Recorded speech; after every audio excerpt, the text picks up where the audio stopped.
Le vestiaire, c'est bien plus qu'un lieu. C'est un espace où tout commence. Là où, avant même de fouler le terrain, les grandes décisions se prennent. Les stratégies ne naissent pas sous les projecteurs. Elles s'affinent au calme, dans la réflexion collective. Bienvenue dans Le Vestiaire, le podcast du vestiaire de l'immobilier, qui vous ouvre les portes des coulisses de l'immobilier. Ici, pas de discours formatés, mais des confidences, des stratégies et des expériences vécues, racontées par ceux qui font bouger les lignes du secteur. Animé par Julien Pibouré, directeur associé de l'agence de communication /Boom, chaque épisode est une immersion dans l'envers du décor. Prenez place, l'immobilier se pense avant de se construire. Bonjour à tous, bienvenue sur ce nouvel épisode du Vestiaire, le podcast du vestiaire de l'immobilier. Aujourd'hui, on a un épisode un peu particulier, un petit peu hors série, je dirais. On a la chance de recevoir Jennifer Paciello. Bonjour Jennifer. Bonjour. Tu vas nous parler un petit peu de tout ce que tu fais. Tu as un profil vraiment multi-entrepreneuse. Ça va être, je pense, très enrichissant un peu sur le sujet. Tu as monté différentes entreprises depuis maintenant plusieurs années dans l'univers de la mode, de l'image, sur du conseil aussi par rapport à ça. Et aussi, bien évidemment, dans l'immobilier. On aime à dire ici que souvent l'immobilier est un peu le carrefour des réussites. Et donc, je pense que tu vas nous partager un petit peu tout ça. J'aimerais comprendre... Qu'est-ce qui a fait que tu es arrivée dans l'immobilier ? Alors moi, j'y suis arrivée à titre personnel. Alors je pense que j'avais une passion. Moi, je viens d'une famille peu aisée, donc je ne vivais pas dans des beaux endroits et j'adorais quand j'étais adolescente acheter un magazine. Je ne sais pas s'il existe encore. Ça s'appelait Les Propriétés Figaro. C'était un gros pavé qui coûtait à l'époque 10 €. Et donc j'avais un peu d'argent de poche, j'allais acheter ça. Et je feuilletais ces magazines et je rêvais à travers ces magazines de posséder ces propriétés, notamment une dont je me rappelle encore, qui valait 7 millions. Je me disais, mais personne ne peut s'acheter ce genre de maison. Mais dans le magazine, il disait 150 pages et il y en avait beaucoup des propriétés comme ça. Donc il y avait donc beaucoup de gens qui possédaient ces biens et ça me faisait rêver. Et quand j'étais plus jeune, on me demandait toujours, c'est quoi ton objectif dans la vie ? Donc il y a les gens, c'est des objectifs de carrière. Et moi, mon objectif, c'est d'avoir la maison de mes rêves. Donc l'immobilier est vraiment un sujet central dans ma vie. Et très vite, parce que moi, je suis quelqu'un de très matheuse, entre guillemets, dans ma tête. Donc j'ai fait des petits calculs et il était hors de question que je sois locataire. Parce que pour moi, c'était jeter mon argent par les fenêtres. Donc en fait, dès que j'ai quitté la maison de ma maman, j'ai investi dans l'immobilier. Donc du coup, voilà comment je me suis retrouvée dans l'immobilier, un premier bien qu'on a rénové parce que je ne trouvais rien qui me plaisait. Donc j'ai décidé d'acheter quelque chose de pourri, de retaper. À l'époque, j'avais pas beaucoup d'argent, donc avec mon ex-mari, on a fait tout nous-mêmes. Donc là, c'était à la dure. Et puis un jour, une opportunité, je tombe sur un bien dans le 7e, près de la rue Saint-Dominique. Bon, faut être parisien pour connaître, mais c'est un quartier qui est très proche de la Tour Eiffel et qui est juste sublime. C'est un des plus beaux quartiers de Paris, pour moi en tout cas. Et un bien incroyable est à vendre à un prix qui reste raisonnable, mais avec certains inconvénients à première vue. Donc beaucoup de mal à le vendre pour l'agence qui l'avait en mandat. Et c'était si je dis pas de bêtises, il devait faire 40 mètres carrés. C'était une énorme pièce, mais c'était dans un hôtel particulier, donc ça faisait 3,50 mètres d'auteur sous plafond et qu'une seule fenêtre. D'accord. Et comme je pense que j'ai manqué ma carrière, j'aurais dû être architecte, j'ai commencé à élaborer des plans et donc c'était tellement beau que j'en ai fait un immense salon avec 2 chambres, dont une sur mezzanine, un dressing, une salle de bain, une cuisine. Bref, le bien, c'est évidemment dans un hôtel particulier, tout ce qui va bien. Oui. Donc, on ne l'avait pas acheté si cher et on l'a revendu au bout d'1 an parce que du coup, on voulait plus grand pour nous.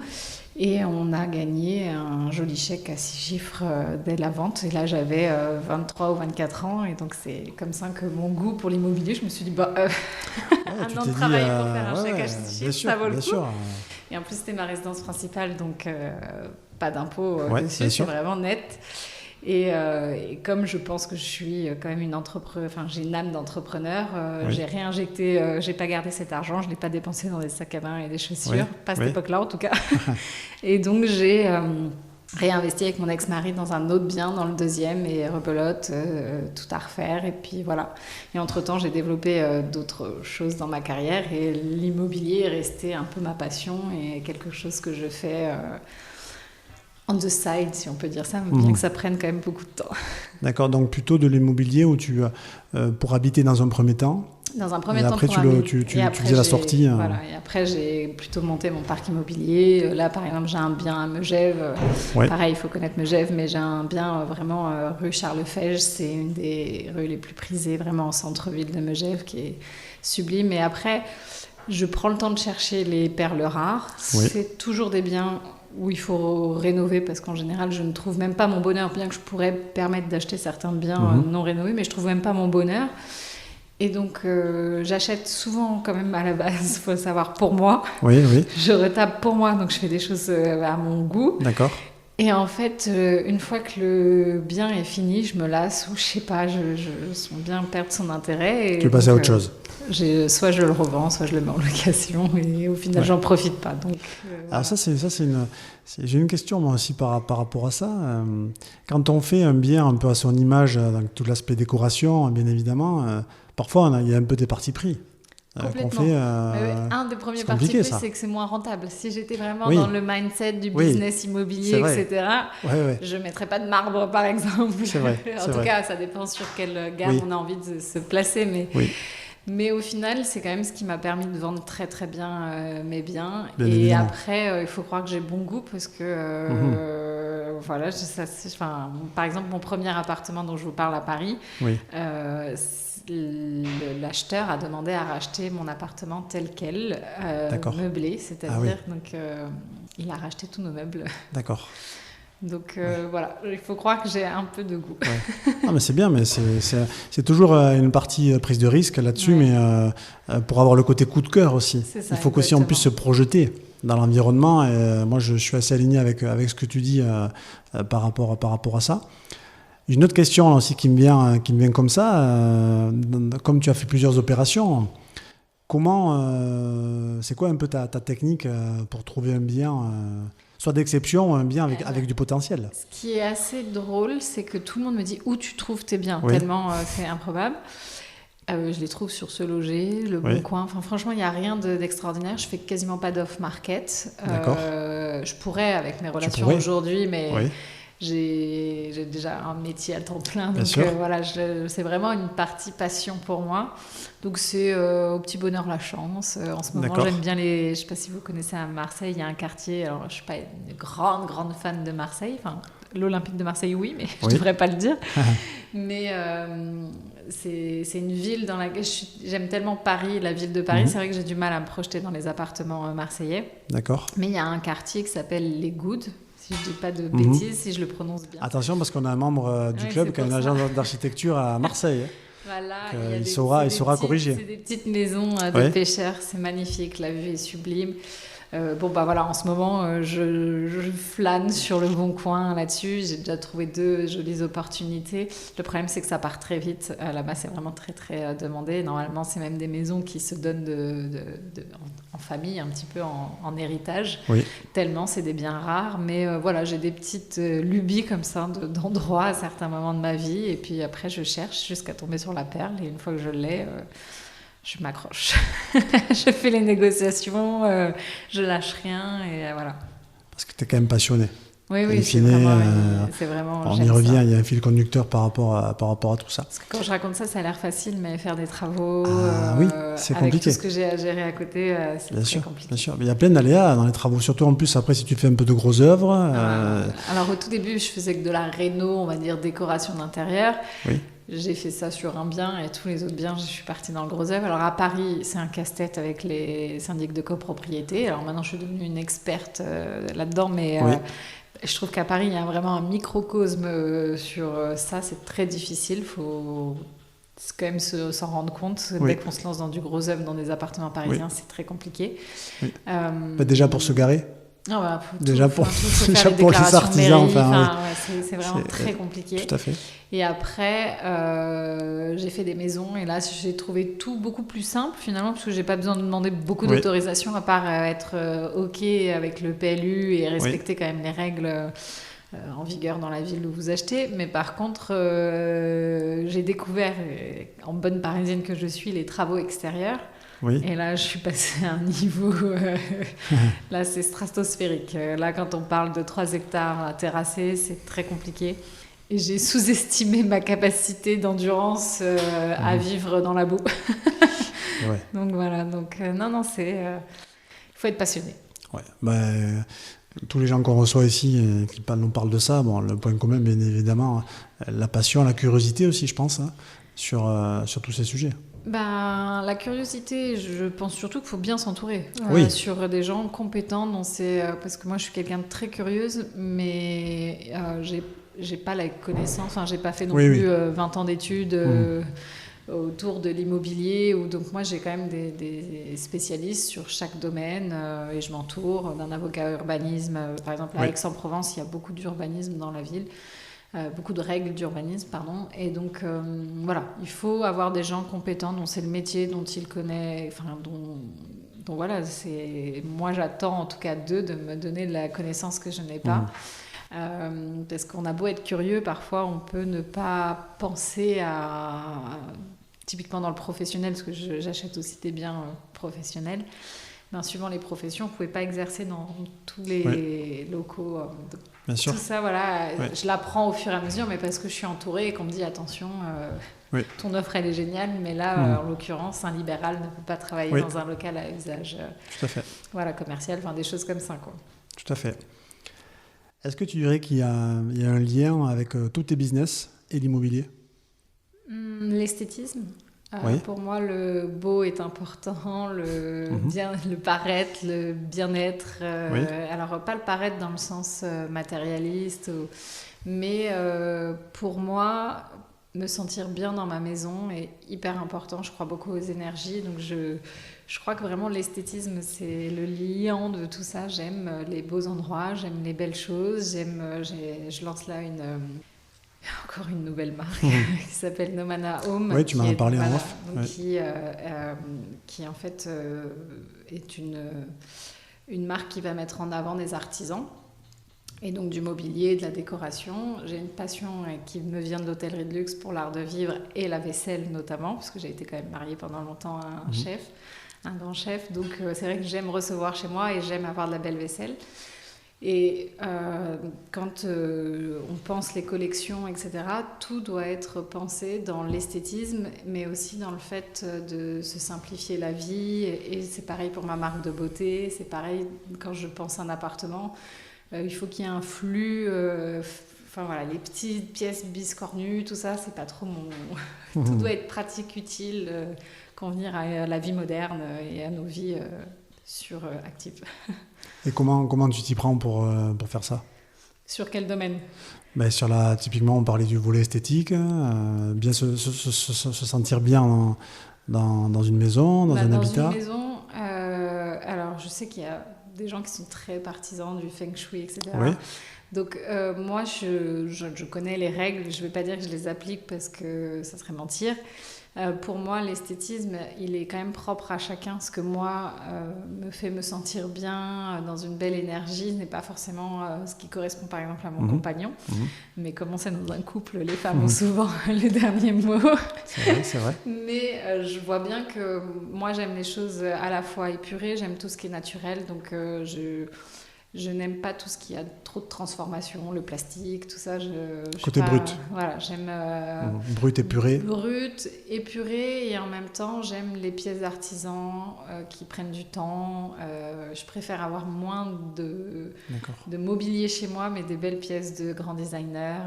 Donc là, je parle à titre personnel, je ne mets quand même pas ça dans les biens que je mets en location, mais même dans les biens que je mets en location, que parfois je meuble avec du Ikea, j'aime aussi meubler avec des choses que je trouve sur le bon coin et qui a pour moi, les objets ont une âme et voilà. Donc moi, je suis sensible à ça. Je sais que c'est un truc très féminin. Il peut y avoir des garçons sensibles. Moi, à titre personnel, c'est vrai que c'est pas forcément ma tasse de thé. Mais je crois qu'il faut de tout pour faire un monde. La complémentarité nourrit sur tous les projets. Tu vois, par exemple, les bureaux aussi, là où on se trouve, la table sur laquelle on est, moi, j'aurais jamais acheté une table comme ça. Tu vois, c'est un des associés qui a dit non, Julien, c'est important, on va recevoir des gens, on va... Moi, je suis sensible à ça. Voilà. Ben, figure-toi que cette table, quand on l'a reçue, ils nous ont fait un accro juste là, dans la livraison. Bon, mais Florent, il était un des associés Vous pouvez le rendre, non ?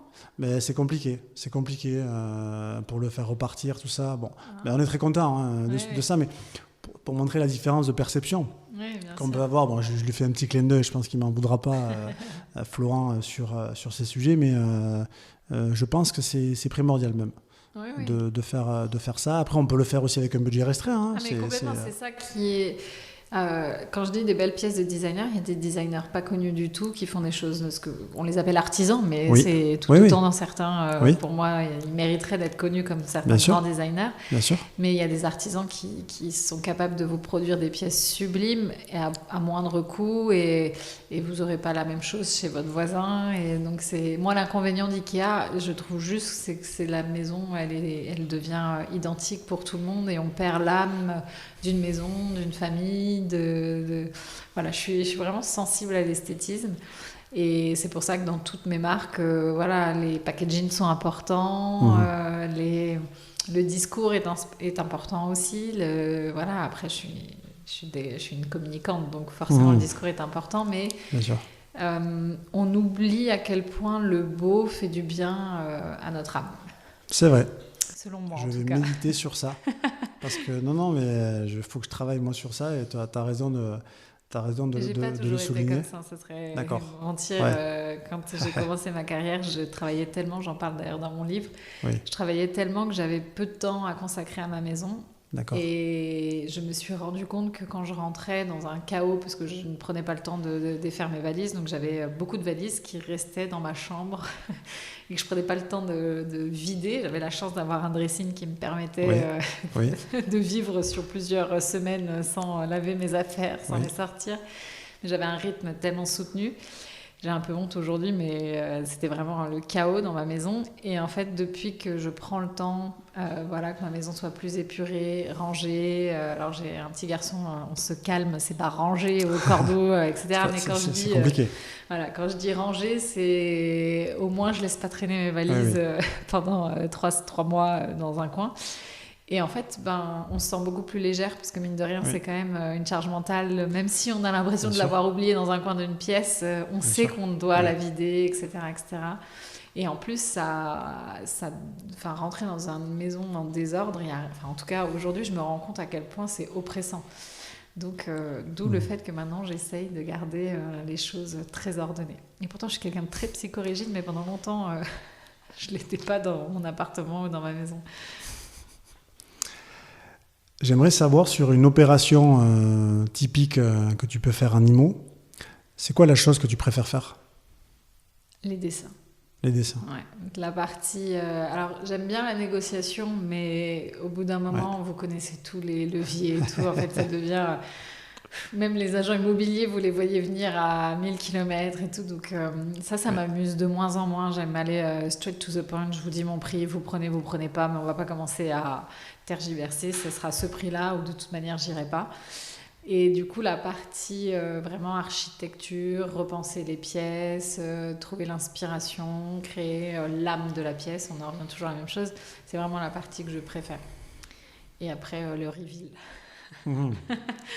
Après les travaux, le reveal. Les yeux bandés. J'aimerais bien faire ça, mais je viens tous les jours quasiment sur le chantier. Enfin, peut-être pas tous les jours, mais quand même au moins une fois par semaine. Au final, le bandeau ne marcherait pas avec moi. Et les finitions ? Les finitions, c'est la partie la plus difficile. C'est-à-dire que le gros œuvre est presque facile, on voit l'avancement, etc. Et moi, d'ailleurs, si mes ouvriers écoutent ce podcast, ils vont rigoler, mais je suis exigeante sur les finitions. D'accord. Et le problème, c'est qu'on n'a pas tous le même sens du détail. C'est là où c'est très compliqué, parce qu'il y a des choses que moi, je vais demander qui leur semblent à mes ouvriers c'est beau là, madame. Il m'appelle Madame Jennifer. Madame Jennifer, c'est très beau là. Qu'est-ce qui vous va pas? Et moi, j'ai travaillé 6 ans dans l'hôtellerie de luxe. Et donc, c'est vrai que j'ai envie d'avoir le même niveau de finition chez moi. Bien sûr. Sauf que si vous n'avez pas un ouvrier en face qui a ce sens esthétisme, ce sens du détail, c'est très compliqué. On ne se comprend pas. Pour lui, c'est très beau et pour vous, c'est pas fini. Et tu aurais un exemple? Oui, j'ai des exemples sur les plaintes. Parce que je pensais aux plaintes. Les plaintes, pour moi, c'est un truc rédhibitoire. Donc maintenant, je ne prends plus de MDF à peindre parce que c'est jamais exactement... J'aime pas, par exemple, là, dans cette pièce, il n'y a pas de finition au silicone. Donc moi, ça me dérange. Exactement. Mais du coup, la solution, c'est Oracle Décor. Ils ont des très belles plaintes déjà. Et il y a juste à les coller, faire une petite finition silicone et au moins, c'est parfait. Voilà. Bon, on va te solliciter. Non, mais les finitions, c'est très important aussi. Ouais. Bien évidemment. Là, dernièrement, on a refait repeindre notre cheminée. Et le peintre, je le vois donc très habile, certes, mais peindre sans scotch. Voilà, je peux mourir, moi. Et j'ai dit, mais en plus, on avait une démarcation entre deux murs avec une ligne qui devait être droite et il faisait ça au pinceau à main levée. Et j'ai dit, non, en fait, vous me mettez un scotch. Moi, même si la ligne est à peu près droite, ça n'est pas la même finition qu'un trait nickel. Il t'a pas dit, non, mais ça, c'est mon job, ça. Il m'a surtout dit, mais vous inquiétez pas, Madame Jennifer, regardez, j'ai la technique, mais ce n'est pas aussi parfait, entre guillemets. D'accord.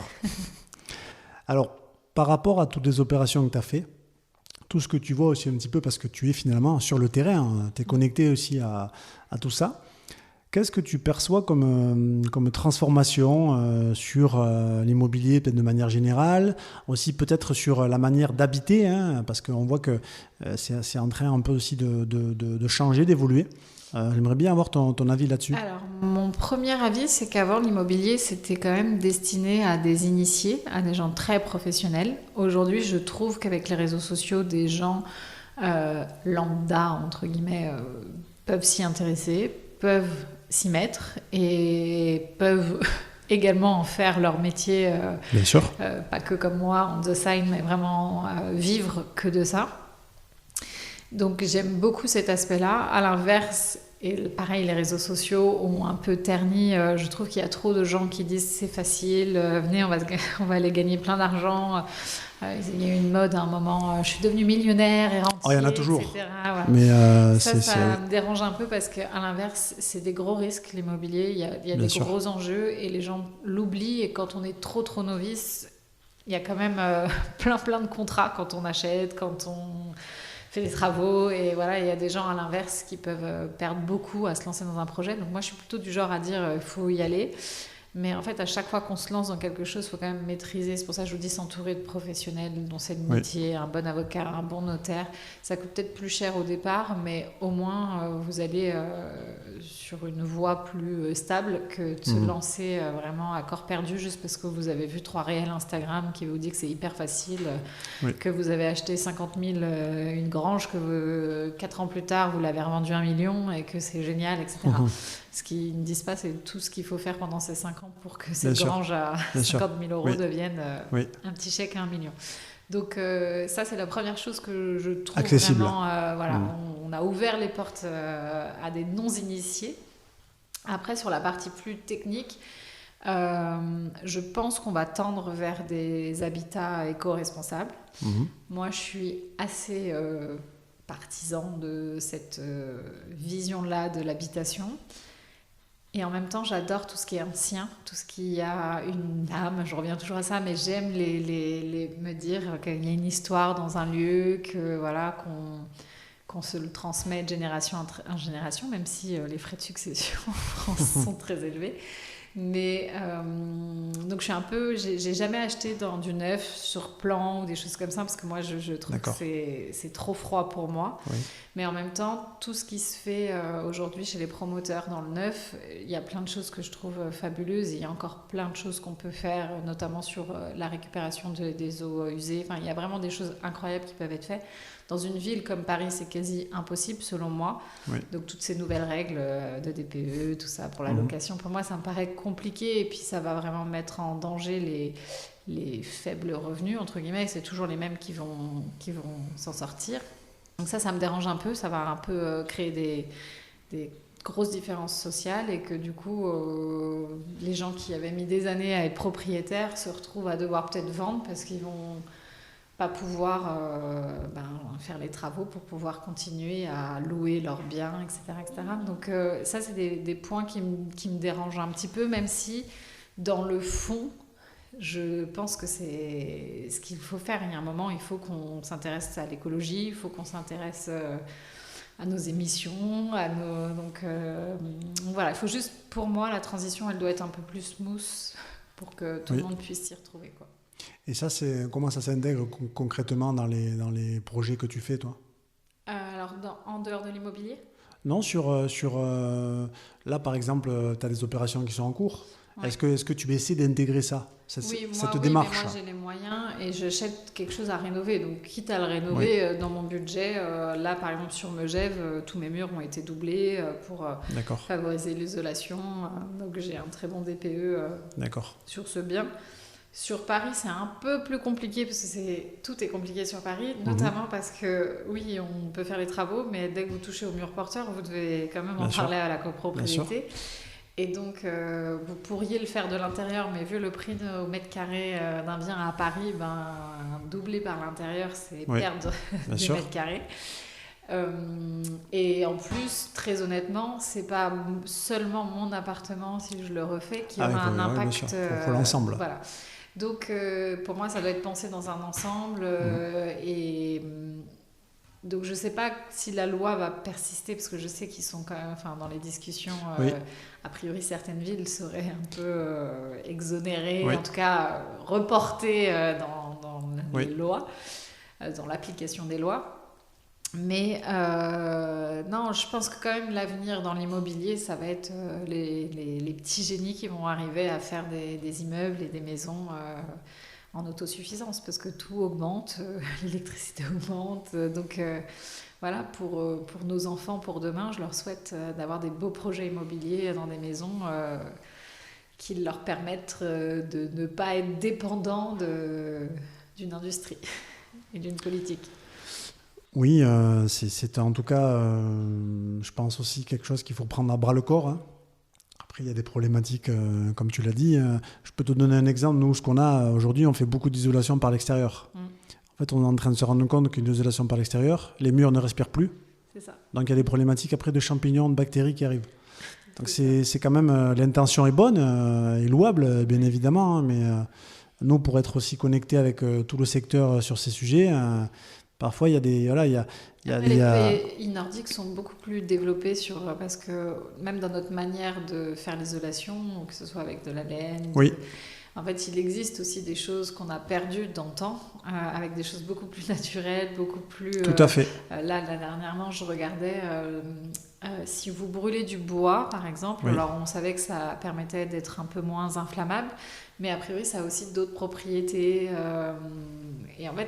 Tout ça mis bout à bout, je pense qu'on manque de connaissances ou qu'on a peut-être perdu, qu'on va retrouver. Bien sûr. Mais les pays nordiques sont beaucoup, beaucoup plus développés sur ces techniques pour pouvoir isoler de manière éco-responsable sans utiliser des produits qui Bien sûr. Non, il y a plein de techniques là-dessus. On a aussi une personne de notre réseau aussi qui a carrément aussi remonté toute une filature sur de la laine aussi de brebis. Qui était destinée qui était du déchet, qui en fait a des vertus d'isolation, de paillage. Alors c'est magnifique, mais tu te rends compte qu'après pour la prescription et pour vendre, et en fait il y a tout un écosystème. Il y a aussi du lobbying aussi pour faire en sorte que c'est pas forcément encouragé, alors que c'est du bon sens. On manque de connaissances. C'est vraiment ça. Récemment, j'ai vu aussi une jeune entrepreneuse qui a une idée géniale, c'est de récupérer tous les invendus de textile, qui est quand même le textile est un des plus gros polluants aujourd'hui sur notre planète. Et en fait, elle broie tout, elle a créé un espèce de mélange et elle fabrique... alors au début, elle fabriquait des meubles, puis maintenant elle fabrique des briques et elle s'est rendue compte que c'était un très bon isolant.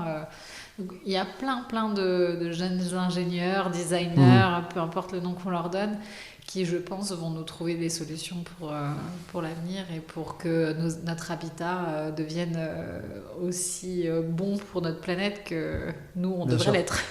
Oui, exactement.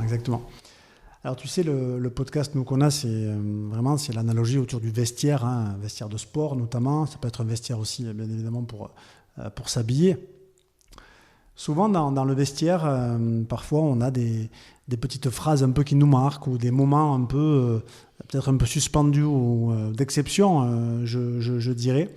Est-ce que toi, t'as quelque chose qui te revient un peu en mémoire par rapport à ça et que tu souhaiterais nous partager bien évidemment, dans le contrôle?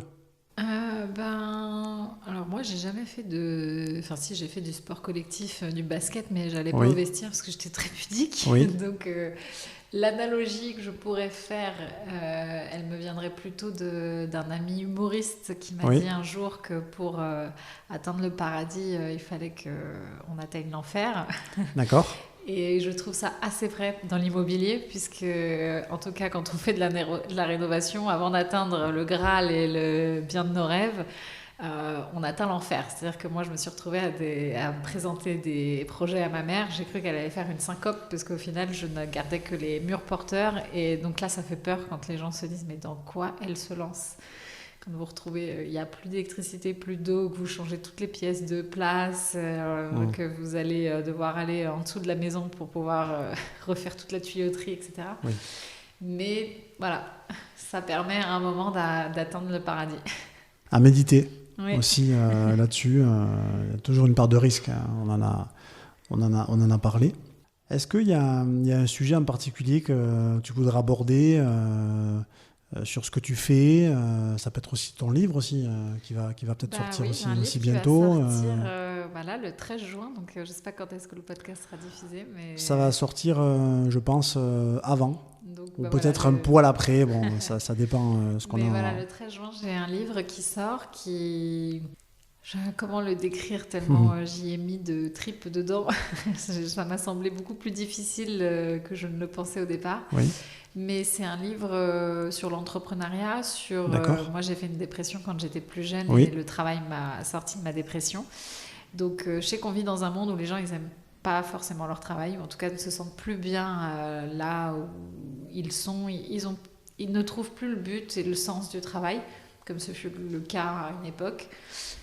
Ça devient presque alimentaire pour beaucoup d'entre nous. Et du coup, c'est vrai que c'est un peu paradoxal, parce que moi, dans ce monde-là, le travail m'a permis de donner un sens à ma vie, une raison de me lever le matin, etc. Oui.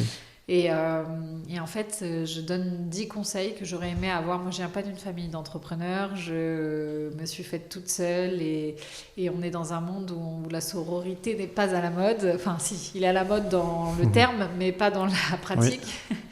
Et du coup, c'est vrai que voilà, c'est des conseils que je pourrais donner à ma petite sœur si j'avais une petite sœur, ou à ma fille, là, je suis enceinte. Et donc avec des exemples concrets et des exercices à pratiquer, parce que c'est bien beau de vous donner des conseils, mais si au final vous ne les appliquez pas dans votre vie, ça n'a aucun intérêt. Donc voilà. Et tu peux nous en donner un ou deux ? Oui, pour moi, le premier conseil le plus important, et je l'ai un peu déjà donné dans celui-ci, c'est l'entourage. Oui. Dans l'entrepreneuriat, il faut savoir qu'il y a peu de gens qui vous soutiennent, et encore moins vos amis. En fait, c'est compliqué quand vous êtes avec beaucoup d'ambition. Et l'ambition, c'est pas forcément l'argent, parce qu'on associe souvent l'entrepreneuriat à l'argent, au succès financier. Mais pour ma part, il n'était pas là. J'étais vraiment en quête d'une raison de vivre, et le travail m'a donné cette raison de vivre. Et en fait, les gens qui vous entourent, quand vous réussissez, il y a une espèce de perception de vous qui change, puisque vous êtes dans l'esprit des gens à un certain endroit, et vous devez y rester. Parce qu'eux restent à cet endroit, parce qu'ils ne prennent pas forcément les mêmes risques que vous, n'ont pas forcément envie de se lancer dans le grand bain comme vous.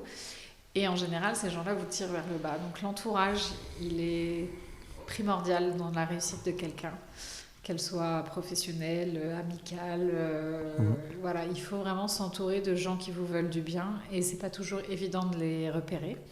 Donc par exemple, il y a un petit exercice dans le livre pour essayer de voir dans l'entourage qui nous entoure.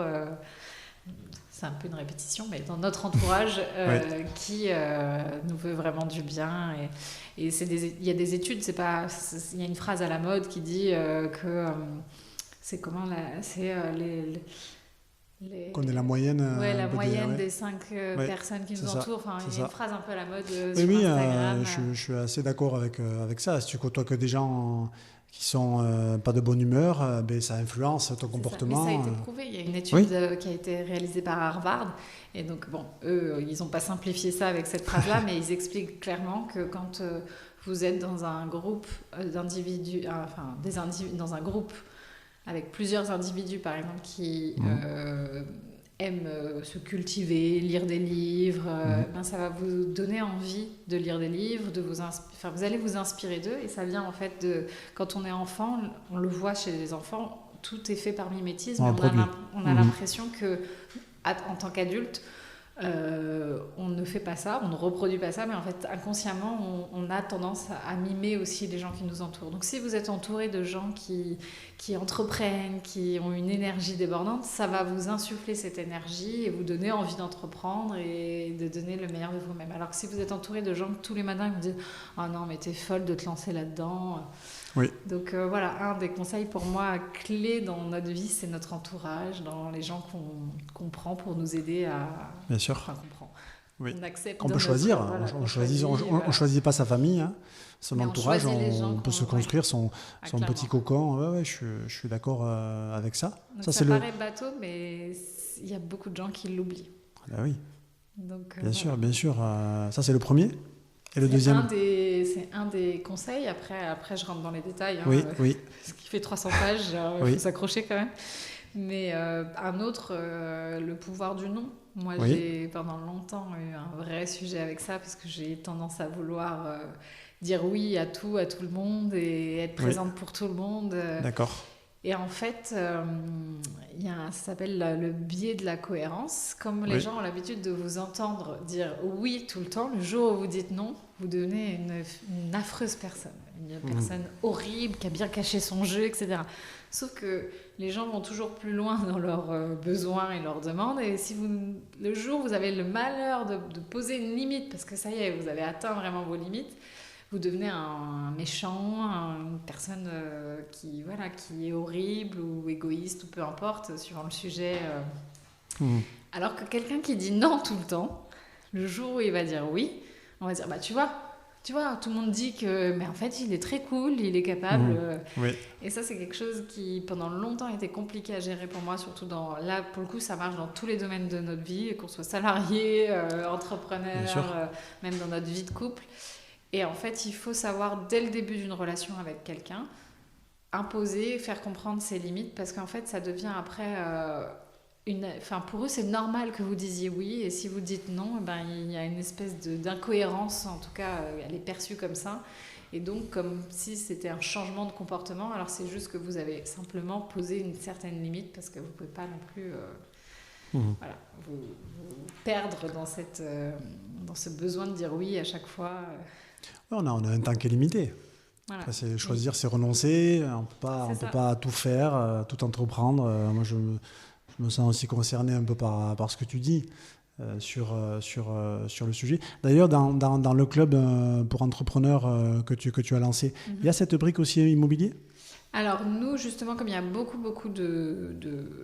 on va dire d'associations, de clubs, autour de l'immobilier, on en parle évidemment parce que quand on a la trésor dans une boîte qui fonctionne, ça devient vite un sujet avec les montages fiscaux, mais on n'en a pas fait notre créneau. Moi, je veux surtout aider avec Élite Entreprendre, je veux surtout aider des gens qui ne savent plus par où commencer. Qu'est-ce qui fait la différence du boulanger de quartier à Marie Blachère ? Alors, je ne dis pas que Marie Blachère fait de l'excellent pain ou des bons, mais en tout cas, d'un point de vue... entrepreneuriat, si on regarde le succès entrepreneurial, voilà, il a su se développer, il a su s'agrandir, il a su développer c'est un empire. Oui, aujourd'hui, c'est plus qu'un empire. Oui. Alors, les Parisiens connaissent très peu, c'est vraiment un truc moi, je connais province, de par la province. Ouais. Mais qu'est-ce qui fait la différence? Et en fait, parfois, c'est pas grand-chose. Et c'est notamment l'automatisation des process. Oui. C'est pareil pour quelqu'un qui n'arrive pas à gérer plusieurs Airbnb, qui n'arrive à en gérer qu'un. C'est parce qu'au bout d'un moment, il faut savoir automatiser, il faut savoir... Et en fait, pendant longtemps, j'avais acquis certaines connaissances qui me semblaient évidentes. Donc, je comprenais pas que les gens ne le fassent pas. Et en fait, ce qui est évident pour moi ne l'est pas forcément pour les autres. Et donc, je trouve que transmettre son savoir, au bout d'un moment, on va tous mourir. Et si on peut tous s'entraider, ça ferait un monde meilleur, je pense. Non, voilà. Tout à fait. Mais c'est un club qui fonctionne, c'est quoi? C'est une adhésion Alors, comment ça on a marche? lancé Elite, c'était adhésion, on a reçu beaucoup de demandes, je suis tombée enceinte, sauf que moi je veux être présente dans... D'accord. Donc, du coup, c'est du présentiel? Alors, on a des soirées, on a des workshops, on a des conférences qui sont donc destinées à nos membres. Mais du coup, on n'a pas fait l'adhésion. Et pour le moment, on fait du coup beaucoup de consulting. C'est-à-dire que là, on prend les dossiers. On peut aider aussi, parce que de par mon réseau, j'aide aussi, par exemple, j'ai une entreprise qui me propose, là, j'ai reçu il n'y a pas très longtemps, des jeunes qui veulent se lancer dans un concept que je ne citerai pas, mais dans la restauration. Mais ils cherchent à lever des fonds. Donc après, c'est de la mise en relation. À l'inverse, j'ai des contacts qui ont pas mal d'argent à placer et aujourd'hui cherchent des projets un peu rentables. Donc nous, on étudie un petit peu en amont le bilan de la société, etc. Puis après, on fait des mises en relation, des choses comme ça. C'est vraiment stylé. Ouais. Et puis là, on a une équipe qui est à Monaco, là, qui gère ça. Et c'est que... donc il y a une partie en ligne, mais après, des événements physiques se font à Monaco? Non, entre Paris, Monaco, Aix-en-Provence. Nous, on n'est pas... Je me ferme pas... J'ai un très gros réseau parisien, mais je me rends compte qu'en province, et c'est d'ailleurs ce que la plupart des gens que je rencontre en province me disent, en fait, dans les provinces, il ne se passe pas grand-chose. En tout cas, il n'y a pas le même souffle. Il y a beaucoup d'entrepreneurs, pour le coup, parce que plus vous êtes en province, plus il y a de petites structures, PME, comme on dit. À Paris, c'est surtout des grands groupes ou des gros... on est déjà sur du gros level, on va dire. Et en fait, les entrepreneurs adorent faire des réunions avec d'autres entrepreneurs pour parler des problématiques. Il n'y a rien de plus bénéfique que de se rendre compte qu'on n'est pas tout seul et qu'on a tous les mêmes galères, tous les mêmes sujets. Et en fait, il existe quand même déjà beaucoup de clubs. C'est le truc un petit peu à la mode. Mais pour avoir participé à certains d'entre eux, je trouve ça en fait très vide, très superficiel. Et en fait, on ne rentre jamais vraiment dans le concret du sujet. C'est plus du relationnel. Et puis, c'est limite si vous n'avez pas un badge sur votre veste. Et puis, suivant votre statut social, ça en fait pas, non. Moi, j'ai un peu du mal avec ce... Tu penses au BNI? Je pense je ne citerai pas, mais je pense il y a plein de clubs qui font ça. Pas mal de... mais même les clubs à l'ancienne, comme le Rotary Club ou ces choses-là, moi, personnellement... Ça ronronne. C'est pas ma génération. Je pense que ça correspond à une ancienne génération. Bien sûr.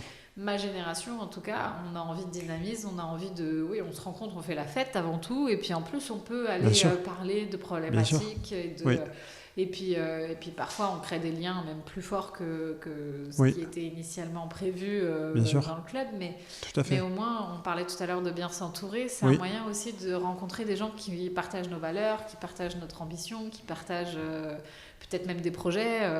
Parce que souvent, lors de ces soirées, certains projets, un brainstorming et puis tout à fait. On a un projet. Donc voilà. Oui, le cerveau collectif, très important un peu là-dessus. Après, tu sais, nous, on est beaucoup confrontés aussi à la perception qu'on a des gens. Parfois, il y a un gouffre, même une autoroute, entre l'image que tu as de la personne et la réalité de ses expertises. Et ça, avec les réseaux sociaux, ça fausse un peu les résultats. Nous, on le voit. Nous, tu vois, On fait des événements aussi vraiment sur des sujets d'expertise spécifiques, parce que les soirées, en fait, après les soirées, tu passes un bon moment avant tout, tu vois. Puis nous, on dit aux gens aussi qui nous rejoignent, on leur dit, venez pas avant tout ici pour faire du business, quoi. Venez d'abord parce que vous voulez rencontrer des professionnels de qualité, qui partagent aussi nos valeurs, et si après vous faites ce qu'il faut, peut-être qu'il y aura un retour, ou peut-être pas, hein, mais nous, on garantit rien par rapport à ça. Et c'est vrai que on insiste aussi pour aller chercher quand même des profils, des gens qui sont quand même aussi accomplis, et même aussi parfois qui n'ont pas forcément besoin de nous, quoi. C'est la réalité un peu aujourd'hui de ce qu'on voit au niveau du vestiaire de l'immobilier. Donc oui, je suis aligné avec ce que tu dis, parce que sur Internet, il y a plein de gens qui ont fait des millions de choses. Tu grattes un petit peu, pour moi, le pire, c'est il y a plus grand monde. Pour moi, c'est un fléau, les réseaux sociaux et les coachs. Oui. Qui vous parlent d'entrepreneuriat mais qui n'ont jamais fait 1 million dans aucun business. Oui. Moi, ça me sidère. C'est-à-dire que vous donnez des conseils qui sont, certes, pour moi, quand je les écoute, plutôt de bon sens. Plutôt pertinent. Pertinent. Voilà.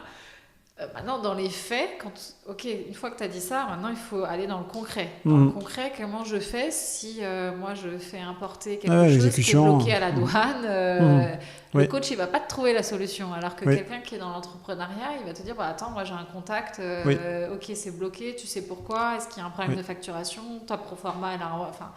En fait, il y a un moment, c'est quand vous parlez à ces coachs, pour moi, c'est de la surface, mais à un moment dans le concret donc tant mieux si ça fait, moi je dis toujours tant mieux si ça fait du bien à certaines personnes, je suis pas là pour critiquer, mais c'est vrai que moi à titre personnel je m'y retrouve pas du tout, donc j'ai besoin de gens plus je veux bien avoir un coach, mais un coach qui a déjà qui a la retraite, quoi. Qui a réussi et qui maintenant a envie de partager son savoir, mais voilà, je suis un peu tranchante sur ces sujets-là parce que les réseaux sociaux, pour moi, deviennent un peu tout et n'importe quoi. Moi, je pense que tu es honnête. Hein. En fait, il y a une réalité. Les faits, c'est comme ça. Je pense que quelqu'un qui est mauvais, au bout d'un moment, il y aura le karma, ça va se retourner contre lui. Ah, mais il y a des coachs ou oui, mais parce que les gens sont un peu naïfs et... Tu sais, c'est le rappeur Booba qui disait les influenceurs, ils influencent les gens qui sont influençables. Moi, c'est certain qu'avec la maturité aussi, on change un petit peu, puis on est plus peut-être aussi un peu candide sur des éléments de sa vie professionnelle. Mais oui, nous, on a l'immobilier. L'immobilier, c'est quand même aussi un secteur, vu que ça draine aussi des gens qui ont réussi, hein, bien évidemment. Des fois, moi, je sais que les gens, ils me racontent des choses, j'enlève la moitié, quoi. J'essaie de faire un petit peu le tri, mais c'est pas simple, surtout si tu connais pas ce métier. Moi, je pense que pour vivre heureux, vivons cachés. Donc déjà, moi, quelqu'un... Et du coup, ça m'est déjà arrivé dans ma vie et je trouve ça magnifique parce que je fais quasiment pas de name dropping. Oui. Je suis très discrète. Donc, je me retrouve des fois à des tables ou des réunions où les gens en font. Ah, je connais un tel, et puis truc, et puis machin. Et puis, figure qu'il parle de quelqu'un que vous connaissez intimement et vous l'avez jamais vu un dimanche soir autour de la table quand vous faites l'apéro avec vos amis. Et en fait, on vit quand même dans un monde d'images, de faux semblants aussi, beaucoup. Tout le monde s'invente une vie avec les réseaux, tout le monde s'invente une vie. Moi, je les appelle les Gatsby magnifiques. Ils sont tous très forts à se raconter une histoire. Et quand vous connaissez l'envers du décor, c'est autre chose. Et c'est vrai que il faut être vigilant aujourd'hui et avoir quand même un sens de la critique assez important. Un sens important, oui, pardon. Oui. Je perds mes neurones. On est bon. Je suis enceinte de 6 mois. Du coup, je suis très fatiguée, désolée. Mais non, tout ça pour dire que pour moi, aujourd'hui, il faut quand même... la méfiance doit être le mot d'ordre quand vous rencontrez quelqu'un parce que malheureusement, on peut être qui on veut aujourd'hui avec les réseaux sociaux. Et surtout, en plus, maintenant, avec l'IA. L'IA, n'importe qui va pouvoir s'inventer des vies. Moi, je fais des formations sur ça, auprès des nouvelles générations, entreprises aussi. Et c'est vrai que oui, il y a même vu des gens qui faisaient maintenant des avatars spécifiques IA. J'ai vu des fermes aussi IA pour TikTok, tout ça, pour faire du contenu. Enfin, ça devient... J'ai un très bon ami qui maîtrise vraiment l'encodage, etc. Ah oui. Lui, il sait très très bien utiliser l'IA dans le bon sens. Oui. Et c'est vrai que l'IA, pour moi, d'un point de vue, c'est magique. Je trouve que c'est génial, mais alors mis entre de mauvaises mains.